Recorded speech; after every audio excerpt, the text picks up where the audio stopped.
Votre programme moto avec Moto Blues, le plus grand choix d'équipements pour tous les motards.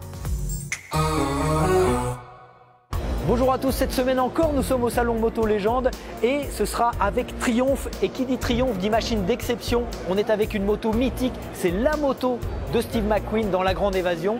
Et ça va nous permettre de parler de Scrambler, ça va nous permettre de parler des nouveautés de la marque Triumph. On va s'installer sur un stand et on va vous faire une petite visite des motos les plus légendaires de la marque.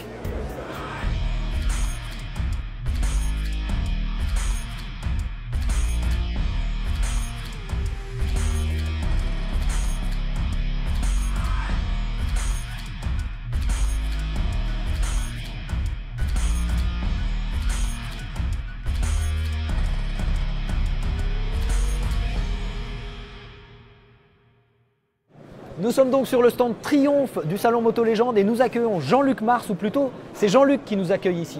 Oui, bonjour à tous, on est absolument ravis de vous accueillir sur le stand. C'est nous qui sommes ravis, Eric Sélis est également avec moi. Ravi. Bonjour Jean-Luc. Et nous sommes d'autant plus ravis qu'on a une moto exceptionnelle, c'est la vraie moto, celle avec laquelle Steve McQueen a fait sa cascade dans le film La Grande Évasion. Mais c'est Dick qui va nous en parler, Dick Shepherd est avec nous, le propriétaire de cette moto. Nice to meet you. Bonjour, je voudrais juste remercier Triumph France pour l'invitation. Welcome. Dick, est-ce la vraie moto? Oui, c'est celle qui a été utilisée dans le film, celle du fameux saut. Et c'est bien l'une des trois qui a été utilisée dans le film, fabriquée en Angleterre par Kedins. Les deux autres ont été fabriqués par Bud et Kins, qui les avaient peintes dans la couleur gris de l'armée allemande. Malheureusement, Bud a oublié de le dire à Ken, qui ne l'a pas peinte dans le bon gris. C'est magique en fait, car cet oubli a permis de la distinguer et de savoir que c'est bien celle-là qui a fait le saut, et pas l'une des deux autres. Comment l'avez-vous trouvée? C'est une longue histoire. Ken Hinz était un ami à moi. Quand il l'a récupérée après le film, il a essayé de l'utiliser en compétition, donc il l'a configurée comme telle et l'a emmenée en Écosse pour faire du tout-terrain. Et cela pendant plusieurs semaines. Puis, il a fini par la refaire complètement et par la revendre comme moto neuve. Triumph avait essayé de retrouver cette fameuse moto et a fini par découvrir que Ken l'avait vendue par l'intermédiaire d'un magasin à un fermier qui avait l'habitude de mener ses troupeaux de vaches avec. À sa mort, il l'a laissée à ses garçons de ferme qui avaient l'habitude de continuer à l'utiliser de cette façon. Je me suis renseigné et j'ai fini par la retrouver abandonnée dans une grange à Norfolk. Elle n'était pas dans un bon état. Le propriétaire était trop heureux de me la céder pour pas grand-chose. Et nous avons commencé à la restaurer pour finir par l'exposer dans la Factory Visitor Experience du siège de Triumph à Hinckley. J'ai toujours attendu ce moment pour présenter cette moto au public. L'inauguration de cet espace était le moment choisi. Jean-Luc, toi tu es patron de Triumph en France. Oui. Tu accueilles cette moto, elle est exposée au musée Triumph en Angleterre. Absolument, et c'est la première fois qu'elle sort d'Angleterre. d'Angleterre. C'est ce que je voulais te demander. Est-ce que c'est un privilège ou est-ce que cette moto elle fait plusieurs salons? Non, c'est exclusif pour nous. C'est un privilège extraordinaire. Dick a amené quelques motos absolument exceptionnelles. Et tu le sais, j'aime beaucoup ce salon Moto Légende, j'aime beaucoup la moto de collection. Et on voulait vraiment, pour cette expo Triumph, présenter des choses absolument hors normes, exceptionnelles. Et on a du très très beau matériel. Il y en a combien des motos? Il y a 12 motos de collection et toutes sont des motos absolument rares et avec une histoire incroyable. Dick, tu as apporté d'autres motos de ta collection? Oui, j'en ai apporté 5 autres, en plus de la moto de La Grande Évasion. Il y a notamment le Desert Racer de 1960, qui rencontre ici un grand succès. Il a aussi rencontré un grand succès lorsqu'il a été exposé lors du lancement du nouveau Triumph Scrambler. C'est une moto très importante et très sympa. Elle attire l'attention de beaucoup de gens.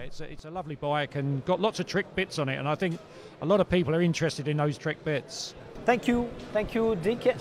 Merci à vous de m'avoir invité. Nous, on va accueillir Eric Pecoraro, le directeur marketing qui a travaillé dur pour réunir cette collection, Jean-Luc. En attendant, on va faire un tour dans cette collection où on va vous montrer les plus belles de ces motos. Donc je vais vous présenter cette collection Triumph. Donc là on est dans la partie avant la Deuxième Guerre mondiale, donc avant 1940. Donc comme vous pouvez le voir ici devant moi, je vais commencer un petit peu à rebours. Cette moto-là est exceptionnelle puisque c'est un prototype de 500 Grand Prix. Cette moto-là donc a servi à faire les premières MotoGP. Donc ce qui fait une transition assez incroyable, mais c'est une moto exceptionnelle qui nous est prêtée par Dick Sheppard qu'on a découvert tout à l'heure. Et cette moto-là donc date de 1946. Donc la Speed Twin qui est pareil a été conçue avant-guerre, mais celle-ci date de 1946 et a été construite dans la nouvelle usine de Coventry puisque l'usine de Meriden a été détruite pendant la Deuxième Guerre mondiale et a été bombardée. Mais cette moto-là donc avait un fort potentiel et Edward Turner, l'ingénieur en chef de Triumph et à l'époque le PDG de Triumph, avait de grosses ambitions, surtout pour le marché américain sur la Speed Twin. Speed Twin, un nom emblématique dans la gamme, on en reparlera un petit peu tout à l'heure puisqu'effectivement on s'apprête à renouveler cette légende de la moto. Et puis on va aller un petit peu à rebours. Là on est dans les années 1930. À 500 cm3, une très jolie machine, très jolie moto qui nous vient aussi là du British Museum. Donc je vais reculer un petit peu encore dans le temps. Et là on arrive sur des motos qui sont effectivement de plus en plus anciennes, puisque là je vous ai dit 1940, 1930. Là on est juste avant 1920, ça s'appelle un modèle 550 SD. Cette moto-là est une des dernières produites et date de 1923. Et c'est des motos qui ont été produites en 1915 et 1923. Et donc c'est un monocylindre de 550 cm3. Et enfin la plus ancienne de la collection que nous présentons aujourd'hui, c'est cette moto-là, le modèle H. Alors le modèle H c'était les premiers modèles faits par Triumph. Triumph qui est né donc en 1902 et par cette version-là. Et cette version-là, ce sont les dernières versions produites de ces motos-là. Donc ces motos-là datent de 1909. Donc on continue sur la partie maintenant après-guerre, donc après la Seconde Guerre mondiale, avec cette magnifique TR5 Trophy, qui sont en fait réellement les premières motos où on va pouvoir faire un petit peu de off-road et de tout chemin. Le pot est surélevé comme sur des motos en tout terrain. On va continuer dans la gamme avec cette fantastique Speed Twin.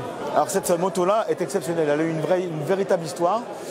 Parce que comme je le disais tout à l'heure sur la Speed Twin qu'on a présentée, Edward Turner, le patron de Triumph, voulait montrer que les Triumph étaient fiables, son nouveau modèle était rapide et qu'effectivement il allait pouvoir battre un record de vitesse de 500 miles. Donc c'est ce qu'il a fait, il a pris 3 motos de la chaîne d'assemblage, il a pris ses 3 pilotes essayeurs, ils sont descendus de l'usine en Angleterre jusqu'au circuit de Montlhéry, en France évidemment, avec 3 motos, donc celle-là c'était la numéro 2. Et les 3 pilotes essayeurs ont battu ce record des 500 miles, donc 800 km, et ils sont partis par la route pour retourner en Angleterre. Et effectivement, il a fait sa marque de fabrique, que les Triumph étaient des motos non seulement fiables, mais aussi extrêmement performantes. Et c'était à l'époque la publicité The World Fastest Motorcycle, les motos les plus rapides au monde. Ensuite, encore une moto complètement emblématique, puisque là, c'est exceptionnel de voir cette moto-là. Elle date de 1957 et c'est le premier prototype de Bonneville. Bonneville, non mythique chez nous. On fêtera ses 60 ans en 2019, puisque les premiers modèles de série sont sortis en 59. Et ce qu'on a sous les yeux ici, c'est le premier prototype de Bonneville de 1957. Et enfin, on termine sur la dernière partie de la présentation de cette magnifique collection, avec des motos qui sont là, des motos de course. On est sur le thème du scrambler et on présente nos 2 scramblers 1200 pour la première fois en France. Et donc, on a voulu faire un clin d'œil avec ces motos. Donc, ces motos ont participé aux courses de sable dans le désert et à d'autres courses. La l'ISDT par cette moto-là, donc c'est des motos du British Motorcycle Museum. Enfin, des courses de flat track dans les années 60 et 70. Cette magnifique T140. Et ce qui pour moi est une des plus belles motos jamais vues et jamais faites, cette magnifique TR6 SC, qui j'espère un jour sera mienne, qui était des courses donc effectivement de sable aux États-Unis dans les années 70 et qui pour moi a été restaurée de manière fantastique. Encore une fois, la propriété de Dick Sheppard, notre collectionneur anglais, qui nous l'a gentiment prêté. Et cette moto-là fonctionne parfaitement. Voilà, vous avez pu découvrir cette superbe collection. Eric Pecoraro, tu es avec nous, directeur marketing de Triumph France, c'est ça? Tout à fait, oui, bonjour. Voilà. Bonjour à tous. J'aime bien, il dit c'est ça parce qu'il ne te connaît pas en fait. C'est on ne se connaît pas beaucoup. Non, on se voit rarement. On se voit rarement. Eric, cette collection de Triumph, ça t'a demandé beaucoup de travail. C'est toi qui as bossé spécialement dessus? Alors pas tout seul, parce qu'on est vraiment tous une équipe, mais oui, effectivement, ça a été intéressant de trouver toutes les motos. Et ça se fait en fait avec les relations au long terme. Aujourd'hui, on a la chance justement de bien s'entendre avec Dick, qu'on a fait venir plusieurs fois en France, qui nous a ramené déjà des motos exceptionnelles, 1, puis 2, puis 3. Et la deuxième chose, la deuxième partie de la collection, les motos viennent du British National Museum. Donc là aussi, encore une fois, grâce aux relations qu'on a pu avoir sur le long terme et au directeur du musée qui s'appelle James Ewing, qui nous fait confiance aussi, qui nous a prêté 6 motos de la collection et donc on a pu retracer l'histoire de Triumph depuis 1902. Alors il vous fait confiance, néanmoins vous avez dû les assurer ces motos, non? Oui, ça a été Question qui fâche. Oh, c'est pas que ça fâche, mais c'est vrai que ça a été une petite complication supplémentaire parce qu'en fait, évidemment, les motos, il faut qu'elles soient assurées sur. La plus chère, c'est laquelle? C'est la moto de la Grande Évasion. Elle vaut combien à peu près? 1 800 000 €. 1 800 000 €. Vous avez un antivol, non? Non, mais il y a un gardien, on a dû mettre un gardien constamment. Vous mettez la pression au gardien? Ouais. On lui met la pression, on fait attention. Ouais. D'accord. Jean-Luc, le salon Moto Légende, tu disais que c'était important pour Triumph. Est-ce que c'est particulièrement important cette année? Alors, oui, c'est particulièrement important parce que la marque est à l'honneur, parce que on a fait un travail de fond avec Triumph depuis quelques années et que quelque part c'est une consécration d'être la marque phare et star de ce salon 2018. Mais c'est vrai que ce salon, il nous permet de parler de notre histoire, de parler de notre ADN et en même temps de présenter la gamme actuelle. Et on a depuis quelques années une clientèle qui est à la fois passionnée par les motos historiques et qui s'intéresse à la gamme 2018-2019.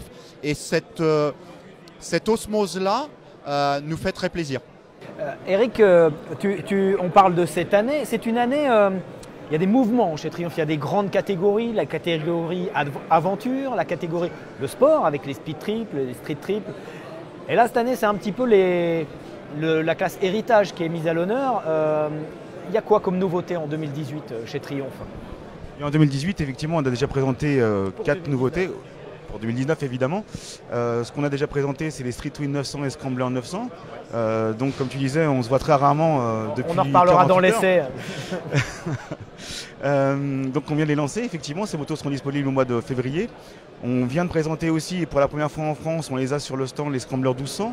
Voilà, qui est derrière nous, oui, tout à fait. ici. Qui sont des motos magnifiques, effectivement, Jean-Luc le disait, on a cette continuité d'image de nos motos, c'est-à-dire qu'on véhicule une vraie histoire et ces motos ne trichent pas sur leur look, mais elles ne trichent pas non plus sur leur capacité. Et donc ce que vous voyez à l'image au niveau du Scrambler 1200, ce sont des vraies motos qui permettent de faire ce qu'elles promettent. D'ailleurs, la présentation du Scrambler 1200 s'est faite avec une course tout terrain. Ouais.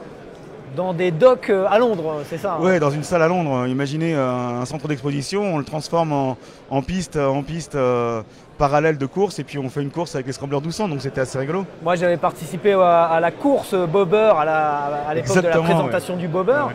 J'avais échoué lamentablement et là c'est Thierry Tracan et William Milios qui ont échoué tout aussi lamentablement. Ouais, non mais attends, je parle des choses à leur place. L'équipe avait un capitaine remarquable, les Brésiliens étaient dopés, j'en suis sûr. On se demande ce que fait l'agence antidopage. Ouais, au premier tour contre les Brésiliens. Non, c'était Tide, hein, c'était politique. C'était politique. Donc il faut aider les pays en développement. Ouais, c'était politique. On le saura pour la prochaine fois. Par contre, vous n'allez pas y couper. Le Real, il voudrait savoir quand est-ce qu'il y a une nouvelle Tiger. Parce que là, il est triste sur le stand, il n'en a pas vu. Hein. Les nouvelles Tiger, elles sont sorties l'année dernière. Ah bon, bah tu vois alors, Eric. Mais il veut repartir avec une moto. De toute façon, il ne jure que par triomphe. Donc forcément, je pense que vous aurez droit à un bon montage. Hein. Ça va être sympa. Alors. Voilà. Est-ce qu'il y a d'autres nouveautés? Je me suis laissé dire qu'il y avait une moto un peu plus sportive dans les nouveautés 2019. Alors oui, dans la gamme classique toujours, évidemment, il y a une nouvelle moto qui va arriver. C'est la Speed Twin 1200. La Speed Twin 1200, dont le lancement presse et le lancement international et le lancement mondial a eu lieu à Paris le 4 décembre. Donc pour la première fois, on a eu la primeur de lancer une moto pour le monde entier qui n'a pas été présentée sur les salons de Milan. Donc la moto sera disponible dès le mois de février. On part faire l'essai ensemble dans quelques jours, puisque l'essai aura lieu du 15 au 17 janvier, enfin quelques jours, quelques semaines. Et effectivement, cette moto-là s'inscrit dans la gamme entre une Thruxton 1200 qui est la sportive dans la gamme classique, une véritable sportive, avec un moteur assez explosif, et la T120 où là on a plus à faire une moto classique dans l'absolu, très confortable, mais pour certains qui manquaient un petit peu de peps. Donc on a créé cette Speed Twin qui est une moto vraiment magnifique. Et on est... Ça va être une période passionnante, le printemps 2019, parce qu'on est en train de gommer un petit peu les frontières entre les segments. La Speed Twin a à la fois l'ADN sportif de la marque, avec une position, une agilité, un châssis qui nous rappelle une street ou une speed, mais avec un moteur de classique un peu vitaminé et commence à être bien, hein, le moteur, un look classique. Ouais. Donc on a un trait d'union quelque part entre les motos classiques et les roadsters, et le Scrambler 1200 fait un peu le trait d'union entre les motos classiques et les trail adventure très polyvalents. Et on va explorer de nouveaux territoires. Justement, vous avez au rang des nouveautés, il y a aussi sur la base de la T120, de la Bonneville T120, une version Ace et une version Diamond. Oui. Ce sont des nouveautés. Vous organisez aussi un concours de préparation destiné aux concessionnaires. L'année dernière, c'était le Bobber Contest, dont la finale a eu lieu au festival, au Café Racer Festival.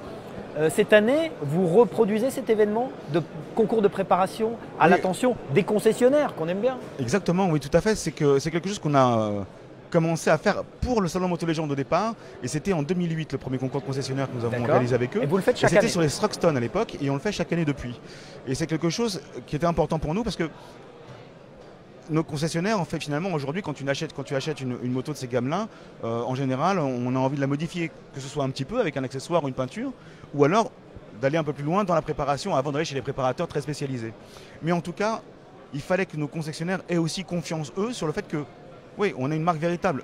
Chez eux, vous pourrez modifier votre moto en toute confiance, en toute connaissance. Vous avez affaire en face de vous avec des spécialistes. Donc, il fallait alimenter ça dès le départ. Et donc, effectivement, avec Jean-Luc, on a travaillé ce créneau-là. On a valorisé le travail fait par nos concessionnaires et aujourd'hui, effectivement, on a du travail de professionnels. Quand on voit les motos du Bobber Project, du Bobber Contest, c'est incroyable. Il y avait celle de Lille Toulouse qui a fait une super moto. De Toulouse qui a gagné la Drag Race. Il y avait des machines magnifiques. Ouais, c'est vraiment beau. Et donc, pour l'année prochaine, effectivement, on relance ce concours-là avec des T120, puisque 2019 sera le 60e anniversaire de la Bonneville. Donc évidemment, ça allait de sens de faire ce concours-là. D'accord. Et est-ce que l'année dernière, vous aviez ajouté à ce concours esthétique, on va dire, un concours dynamique aussi, parce qu'il y avait une course de bobber à Montlhéry? Oui, c'était à la Drag Race, donc c'est toujours un enjeu. T'avais encore perdu, non? Hein? T'avais encore perdu? J'avais pas participé. Il a eu peur, il n'a pas participé. Non, mais il y en avait avec un compresseur. Mais c'est la course à l'armement, c'est-à-dire que les concessionnaires se prennent au jeu et font des préparations qui sont hallucinantes. Donc, il y avait 3 motos à des compresseurs. Ouais, il y avait 3 motos avec des compresseurs, il y avait une moto avec un turbo, enfin c'était assez fou. Bon, voilà. Si vous pouviez organiser à l'avenir une course que David soit sûr de gagner, ça nous ferait plaisir. Alors à défaut de gagner une course, j'ai participé à la présentation du Street Scrambler et du Street Twin, on va dire du Street Twin. C'était au Portugal et on regarde ça tout de suite.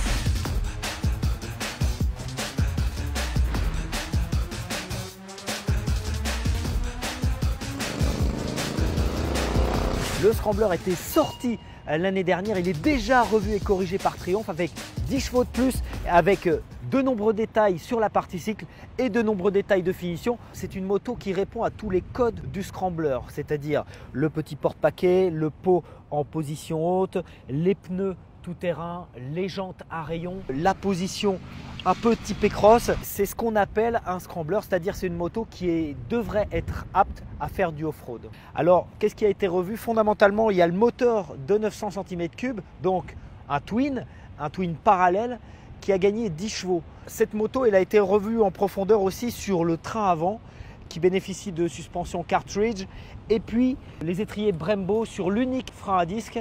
En action, c'est suffisant ce freinage, d'autant qu'il est couplé avec l'ABS, mais il est désactivable cet ABS.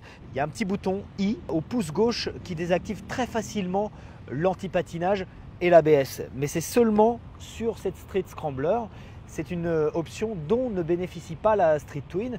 Les atouts de cette Triumph Street Scrambler 900 sont surtout des atouts esthétiques. Il y a énormément de détails de finition comme les roues à rayons. Il y a aussi le garde-boue. Il y a une option garde-boue haut. Il y a une option aussi pour un pot unique qui est très très beau.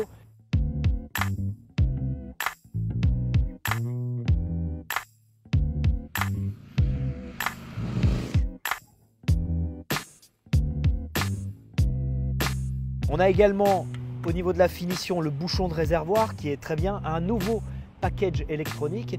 En option, il y a également un petit porte-paquet ou une selle longue. Alors en action, cette Street Scrambler se comporte plutôt bien grâce à ces Metzeler Tourance. Alors ce sont des pneus qui se comportent aussi bien sur le sec que sur le mouillé.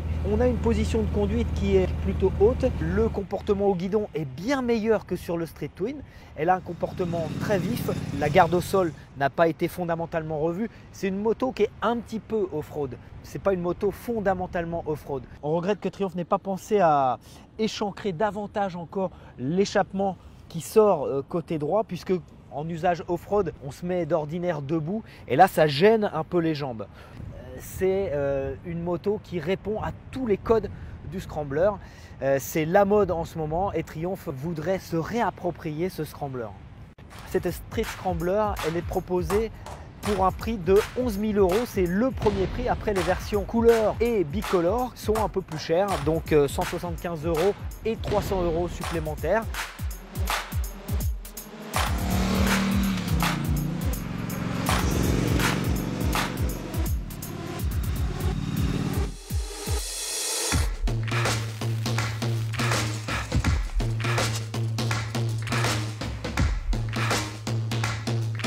Voilà pour l'essai de cette nouvelle Triumph et eh bien Eric, on approche de Noël. Oui, et oui, on n'a jamais été aussi près que cette semaine en tout cas. Et il y a des cadeaux. Ouais, il y a des cadeaux et notamment vous avez lancé une BD, Jean-Luc. Vous avez lancé. On a accompagné avec grand plaisir une BD assez sympathique. Ouais. D'accord, alors c'est cette BD, Potash et Quaco, qui sont en séance de dédicace derrière nous et on va accueillir tout de suite les auteurs de cette BD, Potash et Quaco. Nous sommes donc en présence des auteurs de cette BD Triumph Riders Club. C'est Frédéric Quaco qui est avec nous et le dénommé Potash, c'est Pat Perna qui est avec nous. Salut Pat. Salut David. Donc Pat, on se connaît depuis longtemps, tu as fait pas mal de BD ces dernières années, tu as une production proche de celle de Sans Concession. Et cette BD, elle arrive pile pour Noël. Elle avait été prévue depuis combien de temps cette BD? Ça va faire plus d'1 an qu'on travaille sur cette bande dessinée. Donc, nous, on n'avait pas visé Noël. Hein. Ça, c'est l'éditeur qui est. On n'est pas mercantile comme ça. Toi, tu fais les textes. Le scénario. Le scénario. Et Frédéric, je m'occupe du dessin. Les dessins. Vous aviez déjà travaillé ensemble? Non, jamais. C'est la première fois. C'est la première fois, exactement. Et vous êtes installés où respectivement? De mon côté, moi je vis sur Nantes, enfin à côté de Nantes. D'accord. Et moi je suis un banlieusard, j'habite en banlieue parisienne. Voilà. Et donc c'est découpé, c'est des histoires pas du tout, là c'est une seule et même histoire longue. En fait c'est presque du Astérix en moto si tu veux, c'est le même concept. D'accord, une histoire qui suit avec des... Exactement, une histoire complète à chaque album et qui raconte comme d'habitude, une bande de copains. Donc chaque album, là c'est le tome 1, Des cylindres et des hommes. C'est ça. Tu as déjà écrit le tome 2? Le tome 2 est déjà écrit, ouais, il n'est pas encore dessiné, hélas. Encore. Le tome 2, ça va être une espèce de retour aux sources Triomphe en Angleterre. Voilà. Au niveau des dessins, de l'illustration, justement, c'est compliqué. Toi, tu partageais l'amour des Triumphes comme Pat le partage? Je partage déjà l'amour du dessin, moi, en premier. Et c'est vraiment, ça m'a fait peur. C'est vrai que de dessiner des motos, c'est très complexe, il faut vraiment être précis. Il faut qu'une Triumph ressemble à une Triumph. J'ai passé beaucoup de temps à m'entraîner. Et après, j'ai pris un énorme plaisir à les dessiner. Parce qu'à faire bouger une moto, c'est fantastique. Alors, Triumph est très content. Ça se vend comme des petits pains. Il n'y en aura peut-être même pas assez pour Noël. Ils sont un peu dépassés. C'est une bonne nouvelle. Ouais. C'est très surprenant, mais il se trouve que après, quand tu es sincère dans ce que tu fais, ça marche toujours pareil. Je pense que les lecteurs sentent intuitivement qu'on n'est pas en train d'essayer de leur refourguer un truc marketing. En réalité, moi je suis très heureux qu'il y ait le logo Triumph, mais c'est pas quelque chose qui a été construit autour de ça. Voilà. Pat, il y a énormément de bandes dessinées moto. Tu as participé à l'aventure Joe Bartin pendant des années. La bande dessinée à la moto, c'est très fusionnel, on va dire. Comment arriver à renouveler le genre un petit peu en écrivant encore sur la moto? Je sais pas, parce que en fait, il faut se débarrasser de cette ambition de vouloir inventer quelque chose en permanence. Je sais bien qu'on est tous un peu motivés par ça, mais tu réinventes pas la roue, c'est pas possible. Donc oui, la bande dessinée, elle est très liée à la moto parce qu'il y a une vraie connivence en termes d'esprit. Le motard, il est ouvert à ça, il a beaucoup d'autodérision, il aime se divertir de manière simple. En l'occurrence, la bande dessinée s'y prête merveilleusement. Après, moi, j'ai rien réinventé. La seule différence, c'est que je ne crois pas que l'humour ait été traité en histoire longue. Là, on est plus proche, effectivement, du Astérix, du Lucky Luke, dans une narration qui s'étend sur tout un album. En fait, c'est la seule différence. Et moi, ça m'a fait des vacances de traiter ça comme ça. Oui, parce qu'il a Moi, un peu moins. Oui, moi. Bon, eh bien, messieurs, je vous remercie d'être venus Merci sur le à plateau de vous Sans deux. Concession. Merci On à vous souhaite aussi. le plus grand des succès Merci. à Triomphe, à la série, et puis parce que c'est une série. Hein. Oui, Donc, c'en est une. Voilà. Je Et peux puis, te le dire parce qu'on est un petit peu entre nous, là, personne n'écoute, mais bien sûr. on est déjà sur un tome 2, il y a un tome 3 en prévision. Le succès est au rendez-vous et franchement, ça fait plaisir. C'est plus intéressant pour nous de se dire on travaille sur quelque chose qui a un avenir, quoi. Ouais, d'accord. Merci, Pat. Merci bien. Merci beaucoup. Merci à vous. À bientôt. Merci Frédéric. merci. C'est l'heure du débrief sport avec Michel Turcot qui nous a rejoint. Salut Michel. Salut David. Donc Triomphe arrive en Moto 2. C'est l'événement de cette fin de saison de Grand Prix. Et il y a une conférence de presse, Michel. Oui, il y a eu une présentation juste après le Grand Prix de Valence de l'arrivée de ce nouveau moteur, effectivement, avec aussi présentation du nouveau système de gestion électronique. En Moto 2, c'est ça, hein? Oui, avec Magneti Marelli. Voilà, il y avait Trevor Morris qui travaille chez Extern Pro, qui est la société espagnole qui va faire l'entretien de ces moteurs. Si on rappelle qu'en Moto 2, les moteurs sont fournis aux équipes. Ils sont entretenus donc par Extern Pro et voilà, ils sont tirés au sort et tous les 3 Grands Prix, on en change, on les révise. Et voilà, mais une grande nouveauté, effectivement, que l'arrivée, le retour de Triomphe, David, en Grand Prix, en fait. On va en reparler. Jean-Luc, Triomphe en Grand Prix, ça signifie beaucoup pour toi. Je sais que tu aimes bien le sport, J'adore tu le pratiques sport. la piste. Triomphe est sur la gamme héritage, sur la gamme aventure, sur la gamme sport aussi, Oui. avec les Daytona. Et là, Oui. c'est un peu un aboutissement pour vous. Alors, c'est une très grande fierté. D'abord parce que c'est une reconnaissance, hein. Le monde du Grand Prix, c'est l'élite, c'est ce qui se fait de mieux en matière de compétition. Avoir été choisi pour motoriser la catégorie Moto 2, qui est une catégorie stratégique dans le parcours d'un pilote, c'est une vraie fierté. Et puis oui, le sport fait partie de notre ADN. D'une part parce que dans le passé, on a été très présent en Grand Prix et peut-être que les motards français le connaissent davantage en endurance avec le boulder. Et puis on a toujours dans la gamme une partie très sportive, un peu moins avec des hypersports qui ont moins le vent en poupe aujourd'hui, mais avec des roadsters très très très sportifs et en particulier une Street Triple RS qui permet aux motards de faire de la piste dans de très bonnes conditions. Et Eric, ils ont été aussi en super sport, Triomphe. Il y a pas Oui, longtemps, ils ont il y a été pas en si super longtemps. sport, même en France. Alors, Kenny ou Kenny- Freddy, je ne me rappelle plus, à Kenny chaque a fois je gagné, confonds. Kenny Forêt était champion de France avec la 675. Mais derrière tout ça, quelle est la volonté de Triomphe? C'est de capitaliser uniquement là-dessus en termes d'image ou éventuellement, pourquoi pas, même si le marché, tu l'as dit Jean-Luc, est un peu sclérosé au niveau des super sports, de se projeter un peu plus loin? Alors aujourd'hui, on n'exclut rien. Tout est possible. La première intention, c'est évidemment un objectif d'image, de notoriété et également de démontrer une fois de plus une vraie maîtrise technologique. Et moi, je me souviens, j'ai participé à une course à Manicourt quand c'était Parkingo qui organisait la Coupe 675. Oui. Il y avait Mathieu Lagrive qui était officiel Triomphe à ce moment-là. On avait roulé ensemble. J'avais pris un plaisir fou avec ce 3 cylindres parce que c'est un 3 cylindres, Michel, qui remplace un 4 cylindres. Et moi, de mon point de vue, qui connais les 2 moteurs, les pilotes vont se faire vraiment plaisir. Est-ce que c'est le cas sur les essais? Écoutez, il y a eu des premiers essais en Espagne et effectivement le retour est très positif parce que bon, on remplace un 4 cylindres de 600 cm3 par un 3 cylindres de 700 voilà, donc une cylindrée qui est quand même plus importante. Donc le couple d'un 3 cylindres, il y a une vingtaine de chevaux en plus, parce qu'on avait 120 chevaux avec le Honda, on en a 140 aujourd'hui. En plus, ce moteur a été retravaillé pour la catégorie Moto 2, donc il a été fiabilisé, le couple a été retravaillé, la boîte de vitesse également. Donc, et puis là, les dirigeants ont voulu que le Moto 2 évolue et soit mieux inscrit entre le Moto 3 et le Moto Donc GP. plus de puissance. Parce que jusqu'à présent, on avait une catégorie Moto 3 avec déjà des pilotes qui apprenaient, qui avaient déjà pas mal d'électronique, des possibilités de réglage, et en Moto 2, ils arrivaient, ils n'en avaient plus. Donc là, on va avoir une catégorie Moto 2 qui va vraiment s'inscrire qui sera un échelon intermédiaire entre le Moto 3 et le Moto GP. Et ça sera, je pense, plus intéressant. Et en tout cas, les premiers essais, ça va déjà très vite. Et on peut imaginer que l'an prochain, tous les chronos de la catégorie Moto 2 vont être explosés. Jean-Luc, c'est un gros budget pour Triomphe, ce budget Grand Prix, avec les moteurs, le développement, tout ça? Alors oui, c'est un budget assez conséquent.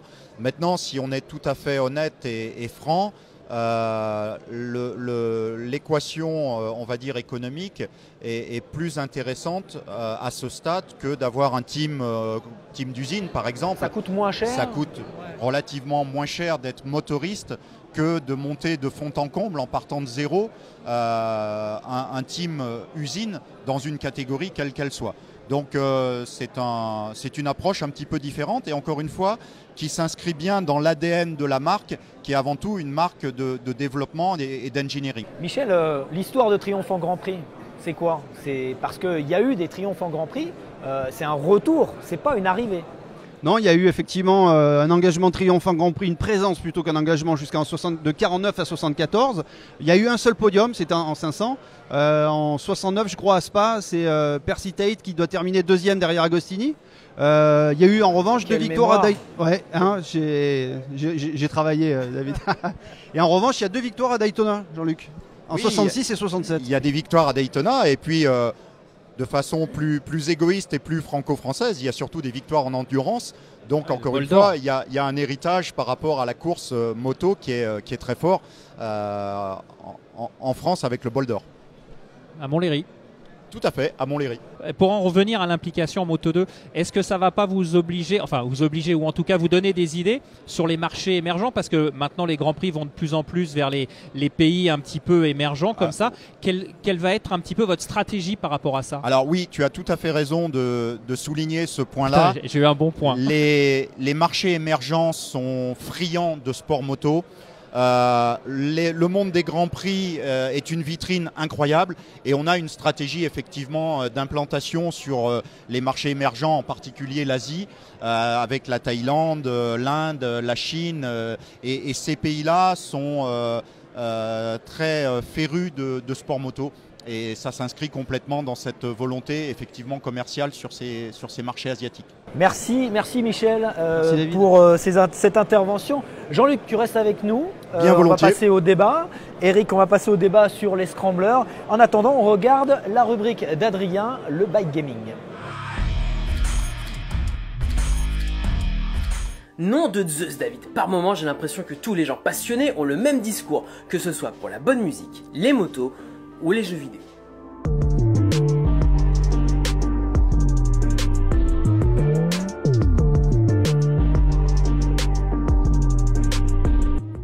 Alors profitons de notre émission en moto Salon Légende pour parler d'un jeu de motocross qui avec le temps a mérité sa petite légende. Motocross Maniacs. Ah, la belle époque de la Game Boy, première du nom. Cette petite console japonaise avec ses quelques centimètres d'écran, son affichage monochrome et ses musiques synthétiques. Alors, on râle aujourd'hui sur la batterie de nos smartphones, mais à l'époque, si on n'avait pas 5 cadeaux remplis de piles, la partie ne durait pas plus de 2 heures. Et des parties, croyez-moi, il y en a eu de Tetris à Super Mario, en passant par les Tortues Ninja, et Motocross Maniacs, par exemple. Alors, parlons un peu de cette relique si vous voulez bien. C'est à Konami que l'on doit ce jeu de motocross farfelu sorti au Japon en 1989 et arrivé chez nous 2 ans plus tard. Alors, qui dit console des années 80, dit touche analogique de circonstances. Donc, les graphismes et le gameplay de ce jeu sont simplistes. On accélère et on balance de la nitro pour traverser les 8 niveaux que cette cartouche nous propose sur 3 niveaux de difficulté. Tremplin, looping et obstacle, il faudra toujours retomber sur ses 2 roues et surtout finir le circuit avant la fin du chrono. On note que déjà à l'époque, Nintendo, le fabricant de la console, insistait sur le côté multijoueur, c'est-à-dire qu'on pouvait relier 2 Game Boy entre elles via un câble pour affronter ses potes sur le circuit simultanément. Ou alors, on avait le droit à un motard virtuel dans le jeu, avec des réflexes et des compétences surnaturelles, faut avouer. Si vous avez de la chance d'avoir encore une console en état de marche, je vous conseille vraiment d'ajouter Motocross Maniacs à votre ludothèque. Pour les autres, Internet est votre ami. Et voilà, la parenthèse bike rétro gaming est fermée pour cette fois. On se retrouve tout de suite sur le salon de Moto Légende pour écouter d'autres passionnés qui parlent de vraies motos, eux. Alors on parle des pneus justement, il y a une problématique en ce moment. Il y a un magazine qui a titré « Fini les guidons bracelets, la tendance est aux pneus à tétine ». J'aime bien ce magazine. Hein. Ouais, je sais pas pourquoi. Ouais, il y a un peu de parti pris, je trouve. Hein. Ouais. Autopromotion. Les pneus à tétine, on en reparle tout de suite dans le débat. Le débat, la mode scrambler fini les guidons bracelets, vive les pneus à tétine. Qu'est-ce qu'en pensent les représentants de Triumph ici, Jean-Luc? Les scramblers, ça vous parle? Ouais, c'est une tendance forte du marché. Quelque part, on est en train de réinventer le trail des années 80, c'est-à-dire une moto facile, une moto plaisante, une moto qui est très contrôlable, très confortable, qui permet de s'aventurer partout, les petites routes, le chemin, la piste. Donc une moto qui est le symbole ultime de la liberté, le mot phare quand on fait de la moto. Et puis une ergonomie, une position de conduite qui permet aussi de s'aventurer dans la jungle urbaine. Donc une moto extrêmement polyvalente, plaisante à regarder, belle, avec un ADN, avec une légitimité historique. Donc ouais, le Scrambler a vraiment le vent en poupe et nous, ça nous fait plaisir. Non, mais j'allais dire justement, vous qui avez une légitimité sur cette appellation Scrambler, est-ce que vous ne trouvez pas que dans ce phénomène de mode, il est quelque part un peu galvaudé? Non, il n'est pas galvaudé parce qu'il y a un point qu'il est important de comprendre. Le Scrambler tire ses racines dans les années 50-60. Et quand on interprète un Scrambler aujourd'hui, il y a vraiment deux options. Soit, comme avec le Scrambler 900, on est fidèle le plus possible à ces motos des années 60 et donc on va faire une moto relativement petite, relativement basse, coupleuse, pas très puissante, mais très accessible et on va coller à l'esthétique et à l'ADN de ces machines historiques.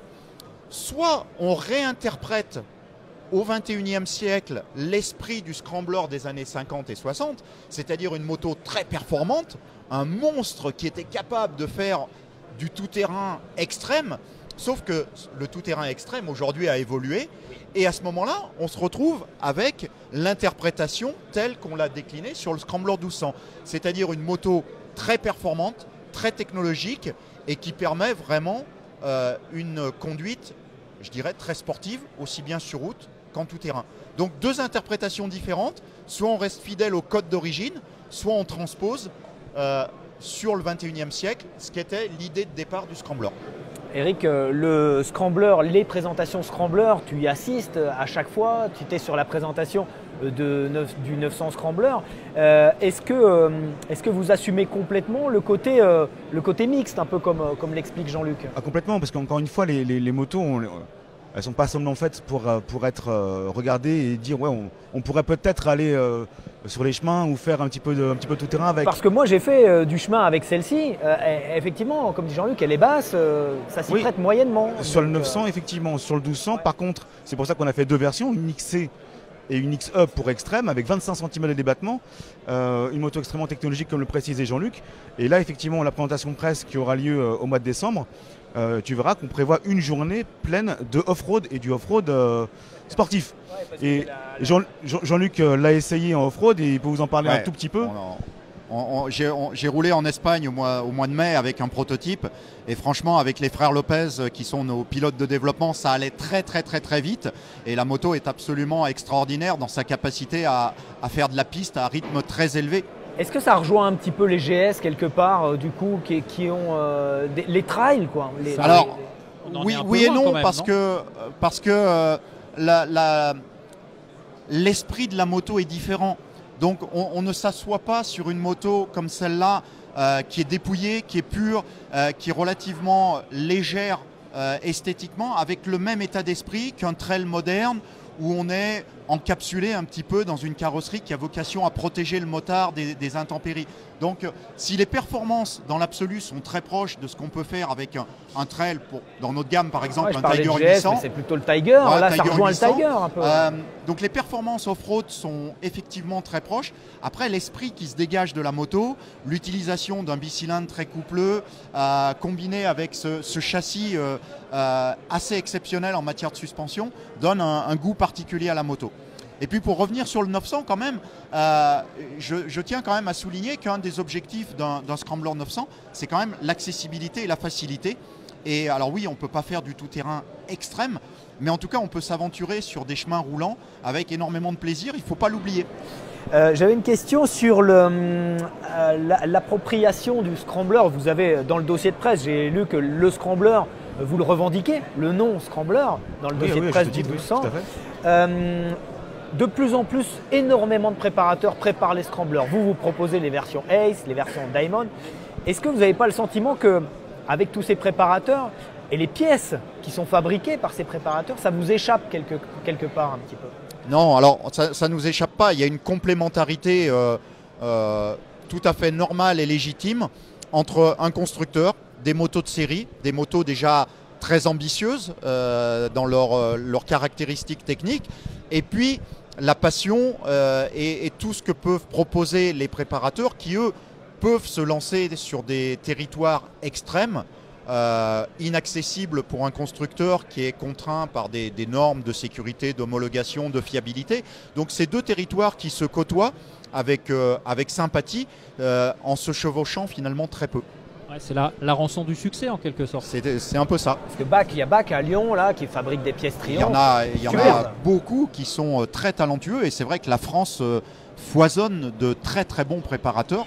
Et encore une fois, c'est vraiment une vraie complémentarité par rapport à ce que la personnalisation peut aller. C'est-à-dire qu'effectivement, il y en a vraiment pour toutes les bourses et pour tous les choix. Soit on reste avec son concessionnaire et pour quelques centaines d'euros, on va pouvoir modifier sa moto et se faire sa moto personnelle et personnalisée. Et puis ensuite, on peut aller vraiment dans l'extrême et aller vraiment... On pourrait presque dire il y a deux philosophies. Il y a une identification, c'est-à-dire que le client va rester dans le giron concessionnaire Triumph, dans le giron le réseau Triumph. Et après, il y a la préparation où là, on va sortir pour quelque chose de plus poussé peut-être. C'est vrai que par contre, un préparateur ne peut pas acheter de Triumph 9 si tu veux. Bien sûr, bien sûr. On va chez son préparateur pour vraiment se concevoir sa moto personnalisée ultime. Et donc ça, on marche en complète complémentarité avec eux, parce que là-dessus, il n'y a pas de... Et BAC, c'est quelqu'un qu'on connaît très bien, qu'on apprécie particulièrement, comme d'autres comme FCR par exemple. Sachant également que on a aussi quelques concessionnaires Triumph qui rivalisent de créativité avec les meilleurs préparateurs. Ils en ont fait une marque de fabrique. Et voilà, ce sont deux mondes qui se regardent, qui s'apprécient et en complément l'un de l'autre. Alors j'ai une dernière question. Est-ce que c'est fini le café racer, du coup, cette mode du café racer? Non, c'est absolument pas terminé. C'est le Scrambler signe la fin. Effectivement, il y a des cycles. Et le café racer, en termes de visuel, c'est toujours très très beau. C'est pur, c'est sportif. Et donc effectivement, il y a toujours une vraie légitimité par rapport à ça. Donc non, c'est pas du tout terminé. C'est qu'effectivement, les modes se succèdent et les envies des clients aussi évoluent. Et donc nous, on se doit répondre effectivement à ces envies-là. Et on y répond de la meilleure façon qui soit. Comment vous arrivez à vous inscrire dans cette mode, sachant qu'il y a 2 ans de développement ou 3 sur un modèle? C'est difficile. Parce que là, vous tombez pile poil. Mais oui, mais c'est notre métier. C'était programmé, il va nous dire Jean-Luc. C'est vous qui initiez les modes. Ce que je veux dire, c'est que avant qu'un segment prenne sa dimension comme le Scrambler aujourd'hui, il y a des signes avant-coureurs. Tu parlais des préparateurs, on observe beaucoup ce qui se fait sur le terrain, on dialogue énormément avec nos clients, on dialogue énormément avec nos concessionnaires. La chance que l'on a, c'est que comme on a travaillé avec le réseau de concessionnaires pour développer cette culture de la customisation, on est à la source pour sentir quelles sont les nouvelles tendances de préparation. Et quand on commence à ressentir que les clients demandent des pneus à tétine, des grands guidons et que la mouvance de la préparation, qui est un peu l'avant-garde de ce que va être la moto dans quelques années, s'oriente vers quelque chose qui ressemble à un Scrambler, on est attentif, on est vigilant, on remonte tout ça auprès de l'usine. Et puis quand on est convaincu qu'il y a une tendance qui se dessine, on y va, on fonce. Et voilà, c'est un travail de tous les jours. Il faut être dans la passion, dans le monde des événements, être sur le terrain, comprendre et sentir les tendances. Et c'est ce qui aujourd'hui nous permet d'avoir un avantage compétitif par rapport à certains de nos concurrents. Merci Jean-Luc. Et c'est passionnant. Merci.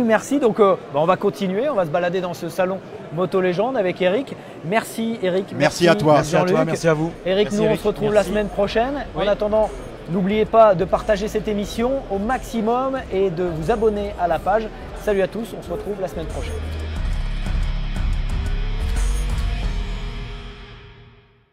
C'était votre programme moto avec Moto Blues, le plus grand choix d'équipements pour tous les motards.